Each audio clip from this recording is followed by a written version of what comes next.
അതായത് പെരുവിരലും ചൂണ്ടുവിരലും കൂട്ടി നുള്ളിപ്പെറുക്കിയെടുക്കുക എന്നുള്ളത്. സാധാരണ നമ്മൾ ആദ്യം കൊടുക്കുമ്പോൾ ഒരു കൈയിലാണ് അവരെടുക്കുന്നത്, പിന്നെ ഒരു കൈയിൽ നിന്ന് മറ്റേ കൈയിലോട്ട് മാറ്റാൻ പഠിക്കും, പിന്നെ രണ്ട് കൈയിൽ ഒരുമിച്ചെടുക്കാൻ തുടങ്ങും. ഹലോ ശോഭ, ഇന്നല്ലേ ഒ പിയിലെ 2 ട്വിൻസ് പിള്ളേരുണ്ടായിരുന്നു. അപ്പം അതിലൊരു കൊച്ചിന് ശരിക്കും ഡെവലപ്മെന്റ് ഡിലേ ഉണ്ട്. അപ്പോൾ ഒന്നല്ല, മറ്റേ 2 കുട്ടികൾക്കും ഡെവലപ്മെൻറ്റ്, അവർ പ്രീ ടേം ബേബീസ് ഒക്കെ ആയിരുന്നു. പക്ഷേ ഈ പേരൻസിന് അതിനെപ്പറ്റി ഒട്ടും അറിവില്ല, അവർ കൺസേൺഡ് അല്ല. ഇത് ഈ പ്രായത്തിൽ ഇത്രയും വരണമെന്നൊന്നും അവർക്ക് അറിയത്തില്ല. അപ്പോൾ ശോഭ, നമുക്ക് ഈ 1 വയസ്സിൽ താഴെ ഒരു 4 ഇമ്പോർട്ടൻറ്റ് സ്റ്റെപ്സ്, ഒരു മൈൽ സ്റ്റോൺ ഉണ്ടല്ലോ, അത് ഏതൊക്കെയാണെന്ന് പറയാമോ? മാം, നോർമലി 2 മാസം പ്രായം ആകുമ്പോൾ കുഞ്ഞ് മുഖത്ത് നോക്കി ചിരിക്കണം, അതായത് social smile. Head holding by 4 month, 4 മാസം കംപ്ലീറ്റ് ആകുമ്പോൾ കഴുത്തുറയ്ക്കണം. 8 മാസത്തിൽ കുഞ്ഞ് ഇരിക്കണം. 1 വയസ്സ് 12 മാസത്തിൽ കുഞ്ഞ് കൈവിട്ട് നിൽക്കണം. അതാണ്. അപ്പോൾ ഈ ബേസിക് കാര്യങ്ങൾ പേരൻസിന് അറിയാമെങ്കിൽ അത് ഏറ്റവും നല്ലതായിരുന്നു. അതായത് 2 മാസത്തെ മുഖത്ത് നോക്കി ചിരിക്കണം, 4 മാസം ആകുമ്പോഴത്തേക്ക് അവരുടെ കഴുത്തുറച്ച് എന്നാലും ചെറിയൊരു വോബ്ലിംഗ് കാണാം. അപ്പോൾ 2, 4, 8 മാസം ആകുമ്പോൾ കൊച്ചു ഇരുത്തിയാൽ ഇരുന്ന് കളിക്കണം. 1 വയസ്സാകുമ്പം പിടിച്ച് നിൽക്കുക, അറ്റ്ലീസ്റ്റ് ചില കുട്ടികൾ നടക്കാനെങ്കിലും തുടങ്ങണം. അപ്പോൾ ഈ 4, 2, 4, 8, 12 ഏറ്റവും ഇമ്പോർട്ടൻ്റ്. പിന്നെ ശോഭ, ചില കുഞ്ഞുങ്ങളുണ്ടല്ലോ ഈ തറയിലിരുന്നിട്ടേ കുഞ്ഞു മുത്തൊക്കെ പെറുക്കും, അല്ലെങ്കിൽ ഉറുമ്പിനെ പിടിക്കാൻ നോക്കും. അത് നമ്മുടെ ഒരു ഫൈൻ മോട്ടോർ സ്കില്ലല്ലേ? അത് ഇപ്പം നമ്മൾ ആദ്യം പറഞ്ഞത് ഗ്രോസ് മോട്ടർ ആയിരുന്നു, ഫൈൻ മോട്ടോർ സ്കിൽ. അത് ഏത് പ്രായത്തിലാണ്? അതില്ലെങ്കിൽ നമ്മൾ എപ്പോഴാണ് വരീഡ് ആവേണ്ടത്? മുത്ത് പിടിച്ചില്ലെങ്കിൽ, മുത്തെടുത്തില്ലെങ്കിൽ? മാം, നോർമലി ഒരു 9 മാസം ആകുമ്പോൾ നമുക്ക് ഒരു ഇമ്മച്ചുവർ ഗ്രാസ് എന്ന് പറയും, അതായത് പെരുവിരലും ചൂണ്ടുവിരലും കൂട്ടി നുള്ളിപ്പെറുക്കിയെടുക്കുക എന്നുള്ളത്. അതായത് കുഞ്ഞിൻ്റെ ഫൈൻ മോട്ടോർ സ്കിൽ എന്ന് പറയുമ്പോൾ കുഞ്ഞിൻ്റെ development progress from proximal to distal എന്ന് പറയുന്നു.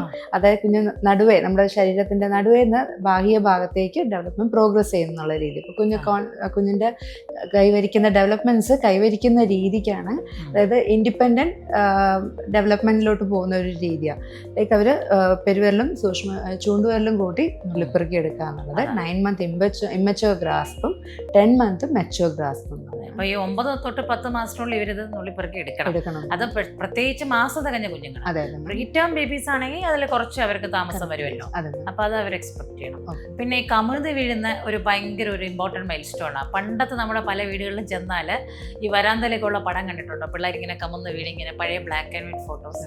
അതൊരു സിഗ്നിഫിക്കൻറ്റ് മൈൽ സ്റ്റോൺ ആണ്. അത് ഏത് മാസത്തിൽ വന്നില്ലെങ്കിലാണ് നമ്മൾ വരീഡ് ആവണ്ടേ? കമിഴ്ന്ന് വീഴുന്നത് സാധാരണ 5 മാസത്തിൽ കുഞ്ഞ് കമിഴ്ന്ന് വീഴണം. ചില കുഞ്ഞുങ്ങൾ 3.5 മാസം മുതൽ കമിഴ്ന്ന് വീഴാൻ തുടങ്ങും. അറ്റ്ലീസ്റ്റ് 5 മാസം കൊണ്ട് കമിഴ്ന്ന് വീണില്ലെങ്കിൽ അതൊരു സൂചനയാണ് മാം, ലൈക്ക് ഡെവലപ്മെന്റിൽ എന്തെങ്കിലും ഒരു അപാകത ഉണ്ടെന്ന് സൂചിപ്പിക്കും. അപ്പോൾ 5 മാസത്തെ പടമാണ് നമ്മൾ പണ്ടൊക്കെ കണ്ടുകൊണ്ടിരുന്നത്. പിന്നെ ഈ 2 കൈയിലും പിള്ളേർ സാധനം പിടിക്കുമല്ലോ. സാധാരണ നമ്മൾ ആദ്യം കൊടുക്കുമ്പോൾ 1 കൈയിലാണ് അവരെടുക്കുന്നത്, പിന്നെ 1 കൈയിൽ നിന്ന് മറ്റേ കൈയിലോട്ട് മാറ്റാൻ പഠിക്കും, പിന്നെ 2 കൈയിൽ ഒരുമിച്ചെടുക്കാൻ തുടങ്ങും. അതൊരു സിഗ്നിഫിക്കൻറ്റ് മൈൽ സ്റ്റോൺ ആണല്ലോ. അത് ഏത് പ്രായത്തിലായിരിക്കും സാധാരണ? മാം, നോർമലി 10 മാസം ആകുമ്പോൾ കുഞ്ഞുങ്ങൾ 2 കൈയിൽ, അത് 2 കൈകളിലും സാധനങ്ങൾ ഒരേ സമയം ഹോൾഡ് ചെയ്തുകൊണ്ടിരിക്കുന്നത്. അതില്ലാത്ത പക്ഷം കുഞ്ഞിൻ്റെ ബ്രെയിൻ ഡെവലപ്മെൻറ്റിലുള്ള മാറ്റങ്ങൾ നമ്മൾ ശ്രദ്ധിക്കേണ്ടതാണ്. പിന്നെ ഇതുപോലെ ഇമ്പോർട്ടൻ്റ് ആണ് നമുക്ക് ഹിയറിങ്, കേൾവി, അതുപോലെ സ്പീച്ച്. കേൾവി പിന്നെ ഇപ്പം നമ്മൾ എല്ലാ ബേബീസിനും നമ്മൾ ടെസ്റ്റ് ചെയ്യാറുണ്ട്, അപ്പോൾ തന്നെ നമുക്ക് ഡിറ്റക്ട് ചെയ്യാം. സ്പീച്ച് ആണെങ്കിൽ ഇപ്പം നമ്മൾ ഈ ഓട്ടിസം ഒക്കെ കൂടുതൽ കാണുന്നുണ്ട്, സ്പീച്ചിനെ പറ്റി നമ്മൾ വരീഡാം. അപ്പോൾ ഏത് മാസത്തിലെ ഒരു കുഞ്ഞൊരു വാക്ക് പറയുന്നത്, അറ്റ്ലീസ്റ്റ് അമ്മ, അച്ഛ എന്നെങ്കിലുമൊക്കെ പറയണമല്ലോ, അത് നമ്മൾ എപ്പോഴാണത് ശ്രദ്ധിക്കേണ്ടത്? മാം, 9 മാസം ആകുമ്പോൾ മോണോസിലബിൾ എന്ന് പറയും. അമ്മ ഉള്ള മാ റിപ്പീറ്റഡ് ആയിട്ട് പറയും. അച്ഛ എന്ന് തന്നെയും ചാച്ച റിപ്പീറ്റഡ് ആയിട്ട്. ടാറ്റ പറയും, ടാറ്റ എന്നുള്ള റിപ്പീറ്റഡ് ആയിട്ട്. അത് 9 മാസം എന്നുള്ള മോണോസിലബിൾ. 10 to 1 year കൊണ്ട് 1 വയസ്സ് 12 മാസം കൊണ്ട് അവർ ബൈസിലബിളായ അച്ഛ, അമ്മ എന്നുള്ള വാക്കുകളിലേക്ക് ഓരോരോ വാക്കുകൾ അച്ഛ. പക്ഷെ എന്നാലും കൂട്ടി പറയുന്ന സെന്റൻസ് പറയണമെങ്കിൽ 2 വയസ്സെങ്കിലും ആവും അല്ലേ? അപ്പൊ ഈ സ്പീച്ച് ഡിലേയും ഭയങ്കര ഇമ്പോർട്ടൻ്റ് ആണ്. കാരണം ഇപ്പൊ ഈ സ്ക്രീൻ ടൈം കൂടെയുണ്ട്, പിള്ളേർക്ക് ഭയങ്കരമായിട്ട് സ്പീച്ചിന് സ്റ്റിമുലേഷൻ കിട്ടുന്നില്ല, സ്പീച്ച് ഡിലേ വരുന്നുണ്ട്. അപ്പോൾ അതും ശ്രദ്ധിക്കേണ്ട ഒരു കാര്യം തന്നെയല്ലേ?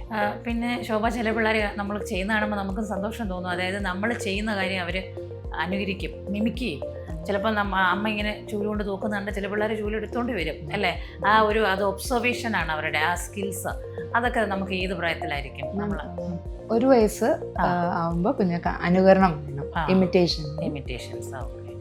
അപ്പം ചുരുക്കത്തിൽ പറഞ്ഞാൽ നമ്മുടെ ഡെവലപ്മെൻറ്റ് ഡിലേ നമ്മൾ സസ്പെക്ട് ചെയ്യേണ്ടത് ഈ ചില കാര്യങ്ങൾ ചെയ്യാതിരിക്കുന്നു. ഗ്രോസ് മോട്ടറിൽ നമ്മൾ 2, 4, 8, 12 പറഞ്ഞു, കമിഴ്ന്ന് വീഴുന്നത് പറഞ്ഞു, പിന്നെ നമ്മുടെ ഫൈൻ മോട്ടോർ സ്കിൽസ് 9 മാസത്തിൽ ഇങ്ങനെ എടുക്കണം. സോഷ്യലായിട്ടുള്ള സോഷ്യൽ സ്മൈൽ, അതാണ് ഏറ്റവും ഇമ്പോർട്ടൻറ്റ്. മുഖത്ത് നോക്കിച്ചിരിക്കുന്ന 2 മാസത്തിൽ. നടക്കാൻ 1 വയസ്സിലും സംസാരവും ഏകദേശം 1 വയസ്സിൽ കംപ്ലീറ്റ് ആവണം. ഇതൊന്നും ഇല്ലെങ്കിൽ ഒരു ഡെവലപ്മെൻറ്റ് തെറാപ്പിസ്റ്റോ അല്ലെങ്കിൽ ഒരു ഡെവലപ്മെൻറ്റ് പീഡിയാട്രീഷ്യനോ നമ്മൾ കാണിക്കണം.